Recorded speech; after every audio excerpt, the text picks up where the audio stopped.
Our Law and Order segment tonight. Chicago surpassed a grim and deadly milestone for 2016 this week. Over 700 homicides committed in the city. The year's not even over yet. Just to put this in perspective, the total number of deadly shootings last year in 2015 in Chicago was 450.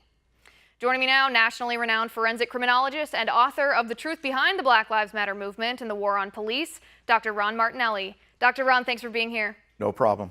Dr. Ron, this is a 56% increase from 2015. We jumped from 450 deaths to 702. That was as of a day or two ago. This is the most Chicago has seen, the most deadly shooting Chicago has seen since the mid-1990s. Why? What's the cause of this? Well, it's the same old story, and I've written about this on my blog, drronmartinelli.com. The issues that create gun violence, which are behavioral issues, are not being addressed. They're not being addressed federally by the federal administration, and they're certainly not being addressed by the city of Chicago, their mayor and their administrators. The police can only follow the guidelines of what the mayor allow them to, and they're not addressing the behavioral problems, which is systemic throughout the criminal justice system. You need to have very strict sentencing for gun-related crimes, gun violence crimes, and judges have to believe in that sentencing structure, and they have to modify behavior and get these violent people off the street. Well, talk to me about the up and down then, because in the mid-90s, like I said, this peaked. Chicago violence peaked at about 900 deaths in the mid-1990s.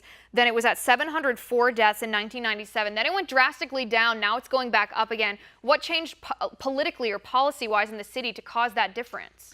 Well, I think they're removing the stop and frisk just like they did in the city of New York. Police need to get out there with a reasonable suspicion and probable cause and be allowed to do what police have the authority to do. Number two, a lot of these deaths are gang-related deaths related to the narcotics trafficking and robberies because there's narcotics issues. We have a huge problem with opiate addiction, methamphetamine, cocaine hydrochloride hasn't changed.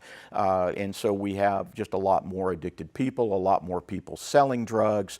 And we really have a revolving door criminal justice system where, both violent offenders and drug dealers get out. And this is what precipitates this type of crime.